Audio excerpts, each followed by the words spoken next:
Hi, I'm Rachel Willis, Technical Agronomist for DeKalb and Asgrow in Northern Illinois, and I want to bring just a real quick agronomic update for you to kind of give you an idea of what I'm seeing out in the field. I've been seeing quite a bit of anthracnose top dieback. So you can see on this plant here, there's a little bit of that showing up.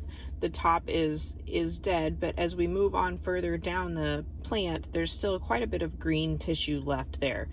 So when I see these, I try to look down lower in the stalk here, and as I look at that, the stalk is actually fairly green still, which is a good sign, but I go ahead and do a kind of a pinch test there to make sure that it's still pretty healthy. And in this stalk that I'm looking at, there is just a little bit of give there in that stalk. You can kind of see it when I pinch it there. The other thing I'm going to go ahead and make sure I check for is Physoderma node rot. And on this plant, you can see I brushed those spores off, and there's actually some of those spores that came off. So this plant, unfortunately, probably has a little bit of Physoderma as well as some anthracnose stalk rot setting in. So when you're out looking for stalk rots, I make sure that I also do a push test. Make sure that the stalks are kind of holding up here. So I'm doing that here, and this stalk actually broke over, and I'm gonna check it for Physoderma. I'll look for spores there around the node, make sure that I don't have any Physoderma going on there. I also kind of rub the stalk itself to make sure that black that I'm seeing there doesn't rub off. Sometimes you can just get a little bit of dirt there, but that's not rubbing off, and so it's probably the start of that blackened rind that we see with anthracnose. It could also be kind of an indication of Fusarium stalk rot or some other stalk rot. This stalk here has been dead for quite a while. It's pretty squishy.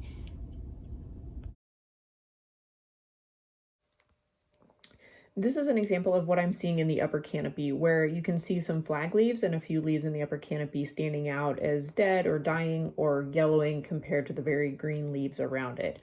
Our crop is turning really quickly thanks to the warm weather that we had last week. So right now is a really good time to be out scouting for ASR. You're going to see those differences. You may also start to see some blackened rind on the outside of the lower portion of the stalks. It appears as black and shiny, and it doesn't rub off. That's a really classic sign of anthracnose stalk rot, along with that top dieback that we've talked about. Anthracnose infection can occur in a couple different ways. If you saw anthracnose leaf blight in your fields early this summer, that may have been a source for infection, but infection can also occur when roots come in contact with previously infected residue that's kind of left over from last year or the year before. Anthracnose can also infect through a wound, such as insect feeding on the stalk, but it doesn't really require that wound. It just makes it easier for the pathogen if you do have the wound there. So why are we seeing so much ASR this year? Well, there's a couple factors here, but let's first start with that source-sink relationship. Where we had adequate moisture early on in the season, our corn plants were pretty optimistic and set pretty big ears. And that's great for us, but those ears require a lot of carbohydrates to fill them. So post-pollination, we saw a little more rainfall, some cloudy and hazy days, and that may have reduced our overall synthetic capacity to some degree. So if you have these big ears out there and not enough sunlight to make food for those plants, our plants start prioritizing, and they were feeding those ears rather than the stalk. That can really open that stalk up to a little bit more stress and a little bit more stalk rot pressure also. An imbalance in soil fertility can also open us up to potential stalk rot problems, partly for the same reason. If we have adequate nitrogen early on during ear set, and then we lose some of that nitrogen later on in the season, maybe due to heavy rainfall, for example, we're left with kind of the same problem. We have big ears to feed and not enough food. So adequate fertility is pretty important.